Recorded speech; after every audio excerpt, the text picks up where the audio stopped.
नमस्कार, मैं हूं वंशिका फुलारा और आज मैं अपनी इस खास सेगमेंट में आपका स्वागत करती हूँ। तो आज मैं आपको बताऊंगी नीम करौरी बाबा के बारे में। जी हाँ, नीम करौरी बाबा का असल नाम है लक्ष्मी नारायण चंद और ये भी बोला जाता है कि जिन्होंने नीम करौरी बाबा के दर्शन कर लिए उनके वारे न्यारे हो गए।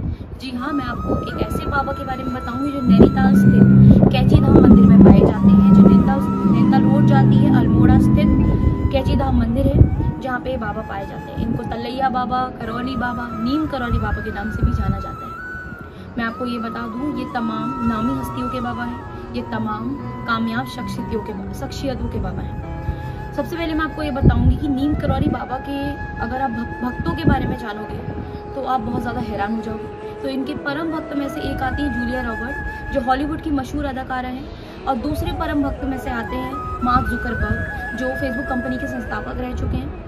बाकी एप्पल कंपनी के संस्थापक स्टीव जॉब्स भी बाबा के दर्शन कर वारे न्यारे हो गए। बताया जाता है कि स्टीव जॉब्स जब 70 के दशक के दौरान अपने दोस्त, जब वो बेरोजगार थे, डैन कोटके के साथ बाबा के आश्रम जाते हैं, उस समय उनको बाबा के दर्शन तो नहीं मिलते, लेकिन बाबा की आराधना से और मंदिर में मंत्र मुग्ध वातावरण से वो इतने मोहित हो जाते हैं कि उन्होंने बाबा के बारे में और ज़्यादा जानने की जिज्ञासा पैदा हो जाती है और बाबा का आशीर्वाद लेते ही उनकी कंपनी आज एप्पल कहाँ से कहाँ है हम सभी जानते हैं। हॉलीवुड की मशहूर अदाकारा भी बाबा के परम भक्तों में से एक है, जिनका नाम है जूलिया रॉबर्ट। और हम आपको ये भी बता दें, जब एक अमेरिकी गणितज्ञ रिचर्ड एल्बर्ट जब भारत की यात्रा कर रहे थे तो उसी दौरान उनको एक ऐसे व्यक्ति की तलाश होती जिनका मन चैतन्य हो। तो जब रामदास उनको जब माउंटेन एवरेस्ट की यात्रा के दौरान मिलते हैं तो उनको वो बाबा से मिलने की अनुमति देते हैं और बोलते हैं कि तुम बाबा से मिलो जिससे तुम्हारे भी वारे न्यारे हो जाए।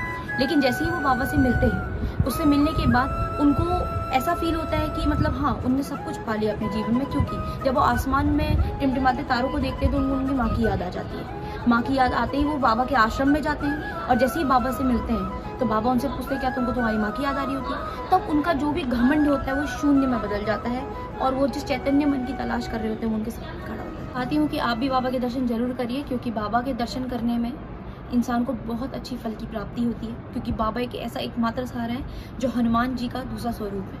धन्यवाद।